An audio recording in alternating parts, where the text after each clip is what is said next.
সাংবাদিক বন্ধুসকল, আমি ৪৪ নং গোৰেশ্বৰ সমষ্টিৰ বাবে অসম প্ৰদেশ কংগ্ৰেছৰ যি আবেদন পত্ৰ দাখিলৰ পৰ্ব সেইটো আমি সম্পন্ন কৰিছিলোঁ আৰু সেই মৰ্মে আমাৰ গোৰেশ্বৰ সমষ্টিত প্ৰায় ৮জন কেণ্ডিডেট আছিল আৰু তাৰে মানে যিটো স্কেনিং কমিটিৰ পৰা আজি আমাৰ APCC আৰু অল ইণ্ডিয়াৰ এজন প্ৰতিনিধি আহিছে। তেওঁলোকে আমাৰ বিভিন্ন দল সংগঠন বা আমাৰ প্ৰাৰ্থীসকলৰ পৰা ডাটা লৈছে। গতিকে এই উদ্দেশ্যে আজি আমি ইয়াত সমবেত হৈছোঁ আৰু আমি আশা ৰাখিছোঁ আমাৰ গোৰেশ্বৰ সমষ্টিত নৱগঠিত গোৰেশ্বৰ সমষ্টিত আমাৰ কংগ্ৰেছ দলৰ প্ৰাৰ্থী যিয়েই নহওক এবাৰ জয় অনিবাৰ্য। কাৰণ বিগত ২৫ বছৰে আমাৰ বৰ্তমানৰ স্পিকাৰ বিশ্বজিৎ দৈমাৰীৰ যিটো অকৰ্মণ্যতা, তেওঁৰ যিটো মানে কাম নোহোৱা স্বভাৱ বা চৰিত্ৰ, সেইফালৰ পৰা ৰাইজে অতিষ্ঠ হৈছে। গতিকে তেওঁক প্ৰত্যাহ্বান জনাই নিশ্চয় ৰাইজে কংগ্ৰেছ দলৰ প্ৰাৰ্থীক জয়যুক্ত কৰিব আৰু নিশ্চয় আমিও আশা কৰিম কংগ্ৰেছ দলৰ শীৰ্ষ মহলে আমাক নিশ্চয় প্ৰাৰ্থী হিচাপে বাছনি কৰিব। মই যোগেশ্বৰ কলিতাক দীৰ্ঘদিন ধৰি এই সমষ্টিৰ আলিয়ে গলিয়ে প্ৰতিটো চুবুৰী প্ৰতিটো জাতি জনগোষ্ঠীৰ মাজত আগৰ পৰা প্ৰায় ৩০-৩৫ বছৰ লাগি আছোঁ আৰু বিগত ৪ মাহ ধৰি মই প্ৰতিদিনে সমষ্টিৰ ভিতৰে বাহিৰে ঘূৰি আছোঁ। গতিকে যদি দলীয় নেতৃত্বই আমাক প্ৰাৰ্থী নিৰ্বাচন কৰে নিশ্চয় আমি এই সমষ্টি অসমৰ ৰাইজক আৰু অসম কংগ্ৰেছক উপহাৰ দিবলৈ সক্ষম হ'ম। আপুনি যেহেতু এটা সময়ত GSP দলত আছিলে, এতিয়া আপুনি কংগ্ৰেছ নাই, এইটো ভুল ধাৰণা। মই GSPত নাছিলোঁ। মই অবড়ো সুৰক্ষা সমিতিৰ প্ৰতিষ্ঠাপক আৰু আজিলৈকে যোৱা ২ মাহ আগলৈকে মই সাধাৰণ সম্পাদকৰ দায়িত্বত আছিলোঁ আৰু আপোনালোকে নিশ্চয় গম পায় যে এই অবড়ো সুৰক্ষা সমিতিৰ উদ্যোগতে বেনাৰতে মোৰ একক প্ৰচেষ্টা আৰু লগতে বিভিন্ন ৰাইজৰ সহযোগত আমি কোকৰাঝাৰত BPFৰ যিটো অতপালি, BPFৰ যিটো অত্যাচাৰ বা নৈৰাজ্যবাদ স্বেচ্ছাচাৰিতা, তাৰ বিৰুদ্ধে আমি নৱকুমাৰ শৰণীয়াক আনকি আমাৰ নৰেন্দ্ৰ মোদীতকৈও ভোট বেছি দিয়াবলৈ সক্ষম হৈছিলোঁ আৰু তাৰে ভিতৰত মই অন্যতম এজন সহযোদ্ধা আছিলোঁ। গতিকে মই অবড়ো সুৰক্ষা সমিতি এটা সংগঠন আছিল, সংগঠনটো সদায় কৰি নাথাকোঁ।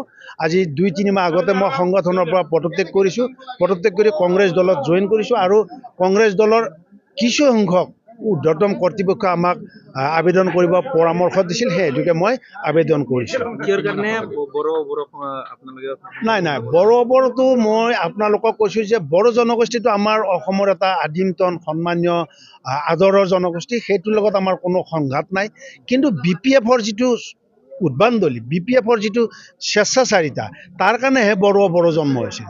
গতিকে মই আজিও আপোনালোকক অনুৰোধ কৰি ক'ম, বড়ো জনগোষ্ঠীটো আমাৰ অতি আদৰৰ অতি স্নেহৰ বৃহত্তম এটা মানে প্ৰাচীন জনগোষ্ঠী।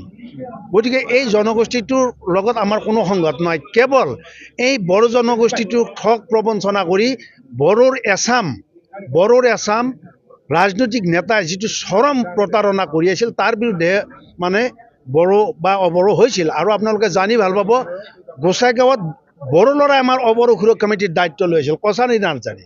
গতিকে তেনেকুৱা পৰ্যায় আজি আপোনালোকে চাওক, এইবিলাক অঞ্চলত বিশ্বজিৎ দৈমাৰী 25 বছৰ তেওঁ সাংসদ বা স্পিকাৰ বা MLA হৈ থাকিল, কিন্তু ৰাইজৰ কোনো উন্নতি হোৱা নাই, কিন্তু নেতাসকলৰ ঠিকে উন্নতি হ'ল। আজি বিশ্বজিৎ দৈমাৰীৰ যিটো ইয়াৰে চৌহদ আৰু অন্য ঠাইত তেওঁৰ যিটো সম্পত্তি আপোনালোকে চাওক না। গতিকে তেওঁ এই গোটেই ৰাইজক শোষণহে কৰি আছে আৰু তাৰেই কাৰণে অবড়ো সুৰক্ষা সমিতিৰ জন্ম হৈছে। নিশ্চয় হয়। নাই, এতিয়া চাওক, সমস্যা যেতিয়ালৈ থাকে তেতিয়া সংগঠনটো মৰহি নাযায়।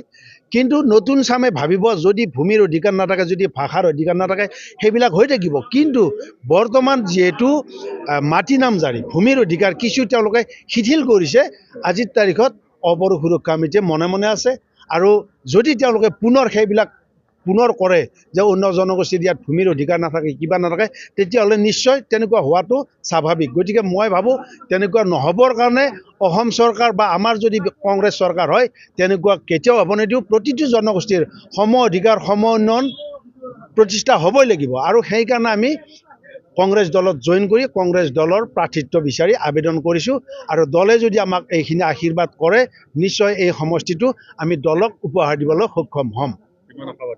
100% আশাবাদী আৰু আশাবাদী হোৱাৰ এইটোৱে কাৰণ যে বিশ্বজিৎ দৈমাৰী যদি ইয়াত টিকট পায়, বিজেপি যদি প্ৰাৰ্থী হয়, মই আজিৰ পৰা 5-6 মাহ আগতে লিখিছিলোঁ যে বিশ্বজিৎ দৈমাৰীৰ লগত যদি কংগ্ৰেছ দলে মোক প্ৰাৰ্থী দিয়ে 15-20 হাজাৰ ভোটত তেওঁক পৰাজিত কৰিম কাৰণ তেওঁৰ কৰ্ম তেওঁ বহুত যিটো কৰিব লাগিছিল একো কৰা নাই কাৰণ তেওঁৰ সন্মুখৰ এইটো আমাৰ গোৰেশ্বৰ নাওকাটা যিটো ৰাস্তা মহৰীপাৰাৰ পৰা আজিৰ তাৰিখত আপোনালোকে আহিব পাৰিছে নেকি কওক ভিতৰেদি আহিব লাগে তেওঁৰ সন্মুখৰ যিবিলাক ৰাস্তা গোটেই ৰাস্তা একো নাই মানে উন্নয়ন বুলি একো নাই গতিকে বিশ্বজিৎ দৈমাৰীৰ অকৰ্মণ্যতাৰ কাৰণে ইয়াতে কংগ্ৰেছ দলৰ প্ৰাৰ্থী যদি যাকে নিদিয়ক জয় হ'ব কিন্তু মই হ'লে আৰু 100% কনফিডেন্স আছে মই ওলাই যাবলৈ সক্ষম হ'ম থেংক